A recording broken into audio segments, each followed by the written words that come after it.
Hello, everybody. This is Anna Karenina by Leo Tolstoy, Part 4, Chapter 4. After meeting Vronsky, Alexey Alexandrovich went, as he had planned, to the Italian opera. He heard 2 acts, spoke with all to whom he ought to speak, and, returning home, went straight to his chamber, after having assured himself that there was no uniform overcoat in the vestibule. Contrary to his usual habit, instead of going to bed, he walked up and down his room till 3 o'clock in the morning. Anger kept him awake, for he couldn't forgive his wife for not fulfilling the one condition that he imposed upon her, that she should not receive her lover in his house. Since she had paid no attention to this order, he should punish her, carry out on his threat, demand a divorce, and take away his son from her. This threat was not easy to execute, but he wanted to keep his word. The Countess Lydia had often said that this was the easiest way out of his deplorable situation, and at the present time the practice of divorce had become so frequent and was obtained so easily that Alexey Alexandrovich saw in it a means of escaping its formal difficulties. Misfortunes never come single, and the trouble arising from the organization of the foreign population and the floods in the government of Herein so worried him that for some time he had been in a perpetual state of irritation.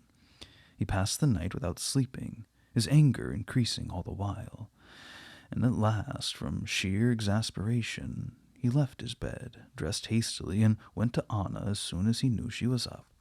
He was afraid of losing the energy which he needed, and it was, to a certain extent, as though he carried his cup of grief in both hands, lest it should overflow on the way. Anna believed that she thoroughly knew her husband, but she was amazed to see him come in with gloomy face, his eyes sadly fixed before him, without looking at her, and his lips compressed with scorn. Never had she seen so much decision in his bearing. He entered without wishing her good morning, and went directly to the writing-desk and opened the drawer. "What do you wish to find?" cried Anna. "Your lover's letters." "They're not there," she said, closing the drawer. But he knew by her action that he had guessed right, and, roughly pushing away her hand, he took possession of the portfolio where Anna kept her important papers. In spite of her efforts to regain it, he held it at a distance. "Sit down. I want to speak to you," said he, and placed the portfolio under his arm, holding it so firmly that his shoulder was raised by it. Anna looked at him, astonished and frightened. "Have I not forbidden you to receive your lover in this house?" "Well, I needed to see him." She stopped, unable to find a plausible explanation. "I will not enter into details, and have no desire to know why a woman needs to see her lover. I only wish," she said, blushing, and feeling that her husband's rudeness made her bold, "is it possible that you're not aware how easy it is for you to wound me? One can only wound an honest man or an honest woman, but to tell a thief that he is a thief is only a statement of fact. And that's a degree of cruelty that I never recognized in you. You find a husband cruel because he gives his wife perfect freedom on the sole condition that she respect the laws of propriety. You call that cruelty, do you? That's worse than that. It's cowardice, if you insist on knowing," cried Anna passionately, and she rose to go. "No," cried he, in a piercing voice, forcing her to sit down again and taking her by the arm. His great bony fingers seized her so roughly that one of Anna's bracelets left a red print on her flesh. "Cowardice indeed! And that applies to her who abandons her son and husband for a lover, and nevertheless eats her husband's bread." Anna bowed her head. The justice of these words overwhelmed her. She no longer dared to accuse her husband, as she had done the night before, of being de trop, and she replied gently, "You cannot judge my position more severely than I do myself. But why do you tell me that?" "Why do I tell you that?" continued he angrily. "So that you may know that since you pay no attention to my wishes, I shall take the necessary measures to put an end to this state of affairs."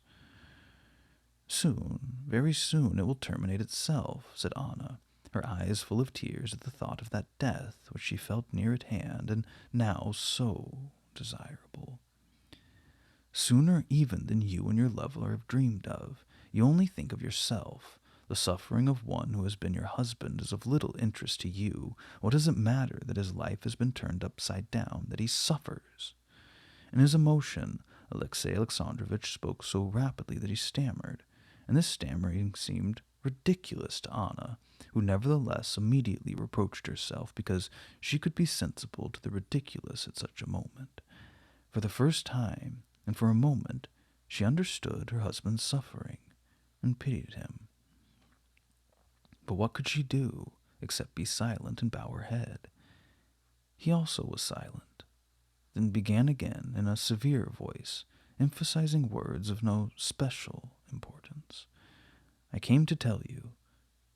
She glanced at him, and, recalling his stammering, said to herself, No, this man with his dull eyes so full of himself can't feel anything. I have been the toy of my imagination. I cannot change, she murmured. I've come to tell you that I'm going to leave for Moscow, and that I shall not enter this house again. You will learn of my determination from the lawyer, who will have charge of preliminaries of the divorce. My son will go to one of my relatives, he added, recalling with difficulty what he wanted to say about the child. You're going to take Serozha away to cause me pain, she stammered, raising her eyes to his. You don't love him. Leave him with me. You're right.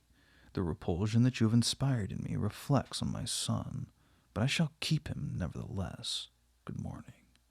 He was about to go, but she detained him. Alexey Alexandrovitch, leave Serozha with me, she said again. That's all I ask of you. Leave him with me for the present. Alexey Alexandrovitch pushed away the arm that held him back and left her without replying.